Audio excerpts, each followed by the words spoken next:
Assalamualaikum warahmatullahi wabarakatuh. Teman-teman sobat zakat, ketemu lagi di program Tausiah Kebahagiaan Ramadan bersama dengan Rumah Zakat. Hari ini kita akan bahas tema takjil ala anak kos-kosan. Ada banyak yang nanya ke saya lewat DM atau lewat WhatsApp tentang sebetulnya buka puasa yang diajarkan Nabi itu kayak gimana sih? Nah, karena pas kita buka puasa kan banyak banget tuh doanya macam-macam. Ada yang baca doa Allahumma laka sumtu wa bika amantu wa ala rizkika aftartu birahmatika ya arhamar rahimin. Itu kayak paling populer lah di Indonesia, terutama di TV-TV, di radio, udah dari zaman dulu. Ada juga yang doanya sekedar membaca Bismillahirrahmanirrahim. Ada juga yang bacanya doa makan biasa, Allahumma barik lana fi ma razaqtana wa qina azabannar. Ada juga doa yang mungkin akhir-akhir ini mulai dipopulerkan kembali, yaitu zahabat dhama'u wa batalatil uruku wa thabatal ajru insyaallah. Sebetulnya doa yang mana yang benar ketika kita baca saat kita berbuka puasa? Itu poin pertama. Kalau kita ngomongin tentang doa itu kata para ulama adalah termasuk ibadah mutlak. Arti ibadah mutlak itu ibadah yang diberikan kebebasan atau keleluasaan dalam melakukannya, tidak terikat atau muqayyad. Kalau sholat itu kan muqayyad, waktunya terikat, tata caranya terikat. Haji juga muqayyad, waktunya terikat, tata caranya terikat. Nggak boleh kita haji di bulan misalnya Safar misalnya, atau di bulan Rabiul Awal, harus di bulan Zulhijjah. Nah, artinya kalau doa itu termasuk ibadah mutlak yang ghair muqayyad, yang tidak diikat dengan satu tata cara khusus, walaupun tetap ada anjuran etika dalam berdoa dan seterusnya. Jadi bacaan doa itu pada dasarnya bebas, asalkan itu kebaikan. Boleh yang masyru', yang ada contohnya dari Nabi, atau kita berdoa aja sendiri dengan doa-doa yang baik, dan itu dibolehkan. Kayak misalnya seorang ibu mendoakan anaknya yang lagi ujian nasional, seorang istri mendoakan suaminya yang lagi ada kerjaan di kantor atau di tempat bisnis, dan doa-doa yang lain. Jadi secara umum doa itu sesuatu yang sangat dimudahkan, sehingga nggak boleh bulan Ramadan kita malah sibuk berdebat doa siapa yang lebih sunnah dan yang lain bid'ah, karena semua doa itu adalah doa yang baik. Itu satu. Kemudian kalau kita mau bedah secara ilmiah pun, doa-doa yang tadi saya baca itu adalah doa-doa yang sebetulnya diajarkan oleh Nabi dengan berbagai macam riwayat. Di sini saya tulis beberapa di antaranya, misalnya doa Allahumma laka sumtu wa ala rizkika aftartu. Itu doa diriwayatkan oleh Muaz bin Zurrah dengan derajat yang hasan. Ada yang mengatakan hadis ini dhaif, tetapi sebagian mengatakan hadis ini hasan karena Muaz bin Zurrah itu bisa dipercaya atau thiqah. Allahu alam. Nah, kalau misalnya kita mau membedahnya secara ilmiah, misalnya doa Allahumma laka sumtu wa bika amantu wa ala rizkika aftartu, itu sebagian ulama mengatakan termasuk doa-doa yang dicontohkan Nabi, seperti hadis dari Muaz bin Zuhrah yang mengatakan bahwa telah sampai kepadanya Nabi SAW kalau berbuka puasa mengatakan Allahumma laka sumtu wa ala rizkika aftartu. Kalaupun kita melihat dari sisi terjemah, seandainya hadis ini dianggap hadis dhaif sekalipun, karena sebetulnya hadis dhaif itu masih boleh dipakai kecuali dia bertentangan dengan hadis sahih secara etika. Kalaupun ini dianggap sebagai hadis dhaif tetapi maknanya baik, ya Allah bagimulah saya berpuasa, artinya ikhlas, dan dengan rezeki darimulah saya berbuka puasa, artinya tawakal. Ini menunjukkan bahwa doa ini nggak ada masalah, baik secara makna maupun secara riwayat. Walaupun dhaif, tetapi dia termasuk dhaif dalam Sunan Abu Dawud yang masih dipakai oleh para ulama. Kemudian doa yang lain adalah doa yang juga ada di dalam riwayat Abu Dawud tapi dengan derajat yang sahih, yang sekarang mulai dipopulerkan, yaitu zahabal dhama'u wa batalatil uruku wa thabatal ajru insyaallah, yang artinya telah hilanglah dahaga, telah basahlah kerongkongan, dan semoga ada pahala yang ditetapkan dengan seizin Allah Subhanahu wa taala. Ini dua doa yang paling sering kita dengar dan mungkin kita pakai ketika kita berbuka puasa. Allahumma laka sumtu wa bika amantu ala rizkika aftartu birahmatika ya arhamar rahimin, atau zahabat dhama'u wa batalatil uruku wa thabatal ajru insyaallah. Selain itu kita juga bisa berbuka puasa dengan mengatakan bismillahirrahmanirrahim saja.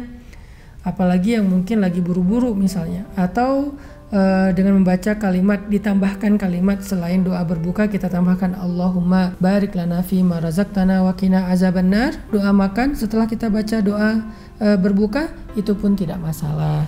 Jadi poin pertama dalam tema takjil ala anak kos-kosan ini adalah tentang mana doa berbuka puasa yang boleh. Ternyata semuanya juga boleh.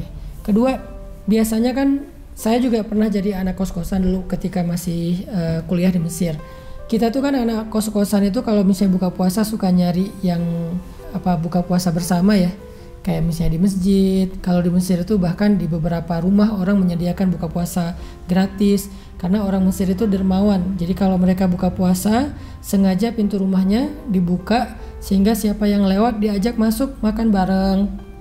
Atau disediakan takjilnya di depan rumah mereka, kita tinggal ambil. Atau kalau sekarang mungkin udah ada takjil online yang free sehingga bisa kita pesankan dan seterusnya. Intinya apakah itu pahalanya sama berbuka puasa gratis dengan berbuka puasa dengan uang kita sendiri? Nah, di sini pembahasannya bukan pahala berbuka sebetulnya, tapi ini lagi ngomongin tentang makanan yang berkah. Kata Nabi, makanan yang paling berkah itu adalah makanannya Nabi Dawud alaihissalam. Kenapa? Nabi Dawud tidak pernah makan kecuali dari hasil kerja kerasnya sendiri atau dari hasil kerja tangannya sendiri. Makanya walaupun itu boleh kita makan di masjid, kita makan yang gratisan, nggak masalah, dan itu juga bagian dari kita menghargai undangan orang yang sudah menyediakannya secara gratis. Tapi juga kita harus mulai punya semangat untuk bisa makan dengan hasil jerih payah kita sendiri, walaupun cuman bala-bala, bakwan, walaupun cuman es buah, walaupun cuman air putih dan 3 butir korma, tapi itu hasil jerih payah kita sendiri dan kita harus bangga dengan itu. Kenapa? Itu adalah makanan yang paling berkah seperti makanannya Nabi Daud alaihissalam. Syukur-syukur kalau kita bukan hanya bisa makan sendiri, tapi bisa ngajak geng kita, teman kita, orang yang butuh, orang yang miskin makan bareng dengan kita. Satu orang aja udah luar biasa. Jadi kalau misalnya teman-teman mau coba bikin program 1 hari ngasih share the meal, ngasih makan ke 1 orang aja di antara orang yang butuh, orang yang miskin, orang yang susah gitu. Walaupun yang kita kasih cuman segelas minuman mineral sama 1 butir atau 2-3 butir korma, tapi itu bagian yang luar biasa istimewa. Jadi nggak apa-apa makan di masjid, nggak akan mengurangi pahala puasa kita, tapi tetap yang ngasih makan kita untuk berbuka puasa dia dapat pahala yang sama dengan yang kita dapatkan. Berarti yang ngasih makan itu pahalanya double. Kalau yang makan doang pahalanya 1, kalau yang ngasih makan pahalanya double. Puasa dia dapat pahala, dia juga dapat transferan pahala dari puasa orang yang makan makanan yang dia sediakan. Tuh. Yang ketiga, Nabi SAW bersabda dalam hadis riwayat Abu Hurairah, orang yang berpuasa itu punya 2 kebahagiaan, kesenangan. Yang pertama, kalau dia berbuka puasa dia bahagia dengan takjilnya, dengan makanannya. Tapi nanti ketika di akhirat dia ketemu dengan Tuhannya, dia juga akan berbahagia dengan puasanya. Hadis riwayat Bukhari dan Muslim. Apa maksudnya di sini? Ternyata berbuka puasa itu bukan sekedar masalah makan dan minum. Tapi buka puasa itu adalah sebuah simulasi.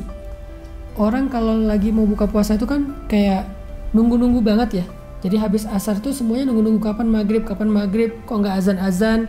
Bahkan ada yang sampai latah, orang belum azan juga dia udah kayak seolah-olah ngedengar suara azan, padahal itu bukan suara azan. Saking nunggu-nunggunya. Kemudian pas udah makan itu happy banget, apalagi makannya bareng dengan keluarga, dengan orang-orang yang kita cintai, happy banget.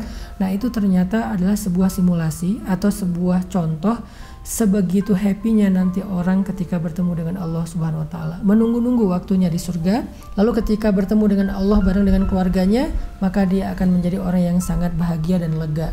Jadi orang yang berpuasa itu teman-teman, nanti pas ketemu Allah di padang mahsyar atau di dalam surga, hatinya lega.